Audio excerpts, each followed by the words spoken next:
Alrighty then, it's time for an angry jungle Jarvin game. Let's go.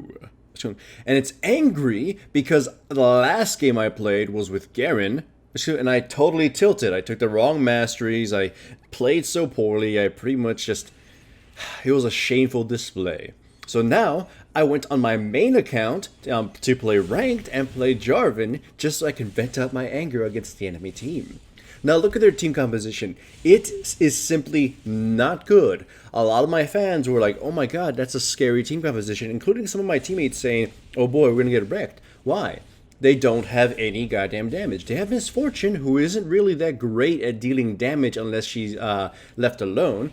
So for the most part, my team composition is going to destroy the living shit out of them as long as I build properly and do something right. I will be pretty much the assassin of the team. And that's why I'm going to go full on as Destroyer Garen. I'm going to be going Warrior, going Black Cleaver. I'm just going to be diving straight for the backline to kill that Misfortune. She is my #1 target. The rest of the enemy team, I can ignore them. They are pretty much non-consequential to me. If I die but I kill Misfortune, the rest of my team might have enough to kill the rest of them off. Anyways, first gank of the game. So, right now I'm just kind of waiting for Maokai to initiate. I didn't even expect Zac to be here, but he comes in, and they pretty much get themselves trapped by Galio. It's pretty much a done deal. I don't use my EQ, I honestly missed it, but it's a happy little accident because Maokai got to flash before my EQ would have even been done, so I got to use my Q to poke him in the butt and kill him. So, pretty much, like I said, a happy little Bob Ross moment. Anyhow, runes and masteries are the same as always. Right now I'm going, 12-0-18 just for some of the tankiness so I can go full on damage with all my items. And I have myself attack damage reds, attack damage quints, armor yellow, and magic resistance blues. Very standard. As you can see, I'm using every opportunity to just go around in circles to steal any farm I can. There's nothing the enemy team can really do. They're not that strong except in setting up fights. Remember though, no matter how much crowd control you have, it doesn't matter if nothing can come of it. They have Sion, they have Zac, they have Maokai, they can control us, but they can't do shit. If I kill the Misfortune, or if I control the Heimerdinger, or at least keep them down, they're just going to lose the rest of the game. They're going to lose all the team fights. Again, they just don't have any prowess or fighting prowess to do shit, together at least. So ganking them and killing them is very easy. Now, some people might have questioned Stonewall, but wouldn't AD Garen get absolutely gang blasted by all these CC champions? Yes and no. Technically, if they initiate on me, if they trap me, if I get snared, I'll probably die very quickly and very embarrassingly. So, my job is to just pretty much use my teammates as bait. I am no longer an initiator, I am an assassin. So, as Destroyer Jarvin in this case is being used just to snipe people. I must avoid, especially Maokai, at all costs. Maokai's W alone can fuck me up because it's just going to stare me. The rest of them, I could probably outwit them or outplay them.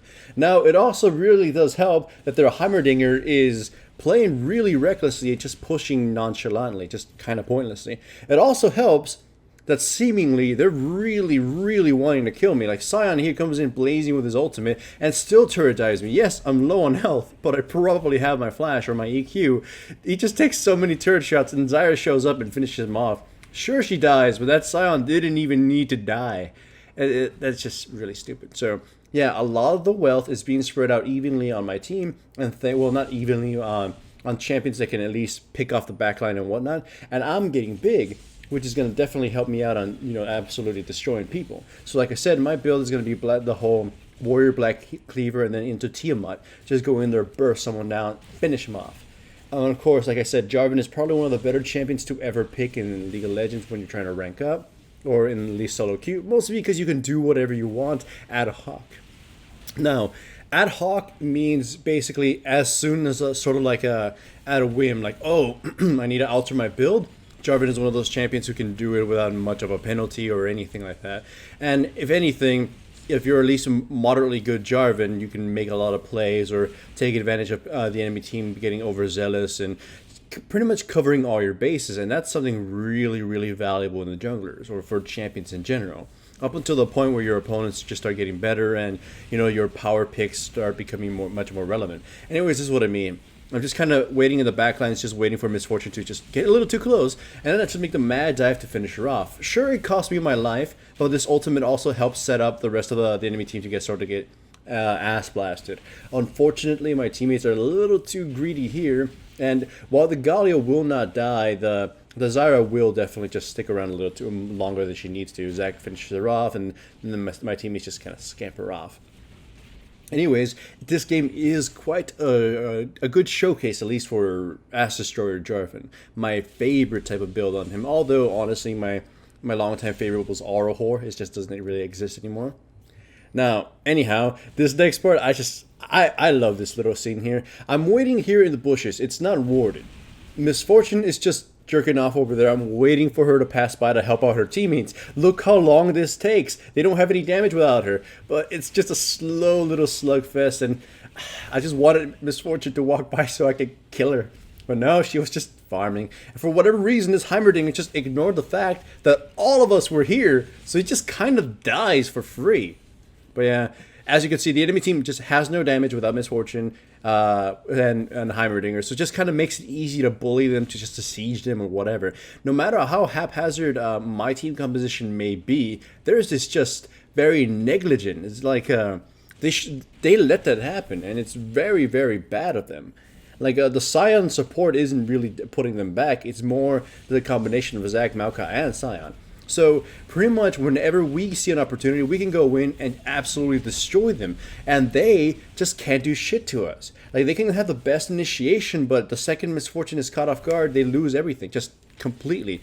And here, like, they can't even stop me. I just go in, dive in, kill the get Scion killed, kill the Heimerdinger, then Zac came back in and killed himself. So it's just a slaughter fest. Hell, just rewind it a couple seconds ago. You can see him, in a full-on fight.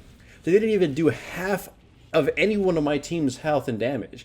That's just how weak they are. Sure, we control the early game, and sure, we got snowballing and powerful and whatnot. And sure, maybe the manly Jarvin in this game can go full on ham and fuck up all his abilities and kind of, die despite killing the Misfortune. Yeah, that was really bad. Bad of me, I fucked that up. But still, even all that shit, it still would have resulted in a similar way. The only way the enemy team could have probably salvaged their really shitty composition is if Zac went AP and the Scion, I don't know, the Scion just, there's nothing he really could do in his position, so he just kind of had to be all full-on naked Scion, essentially. In a similar vein, that's what happened in my composition too. I mean, we didn't have a third tank, but maybe, thankfully, thanks to the fact that I have a Galio, I could go pure on AD. He could be the front line. He could be the tanky dude. He could be the initiator, and I could be the one who just goes to the back line and kills somebody. So, keeping that in mind, the enemy team just messed up in their itemization. Sure, the Maokai got some Rod of Ages, but that's really not enough. Like, keep that in mind in the future. Sure, having 3 tanks is great, but maybe one of you should consider taking an alternative build. Like, if they had an Amumu instead of a Zac, he could have gone Grenade Amumu. Zac should have gone AP. Maybe Maokai could have tried going AP. It's not really the best thing out of all 3 of them. But yeah, you catch my drift. Anyways, prepare your boners. Prepare them so much. So right now, the only way we can win, because they're so tanky and we can't really just tower dive them, is to wait for one of them to fuck up. And of course, the Scion is the one that fucks up. So EQing on him, and the rest of the enemy team sort of just blitzes onto me. Then watch this. I love this. They all clump up in this little area. Zyra's ultimate, Galio's ultimate, my ultimate. Oh god. Just it's okay. Just clean up right after. Just take the tissue and clean yourself up after that. I love those type of Wombo combos. I love when everybody sort of sandwiches themselves together and then just gets blown up. The enemy team got absolutely cleanly destroyed, and they knew it, so they chose to surrender and end the game there. So hooray for Jarvin, and this cleanses my soul. Alrighty guys, I've restarted my Teespring campaign, and my voice check t-shirts are once again available. Click the link in the description below to take a good look at them and decide if you want to obtain one for yourself. My channel is made possible by the help of sponsors like Loot Crate and Crunchyroll, and the continued support of fans like you. Click the links in the description below to check out my sponsors, and make sure to give a like and leave a comment below to help stimulate the growth of the channel. I've also made a Patreon now, and if you wish to support me through that medium, then I welcome it.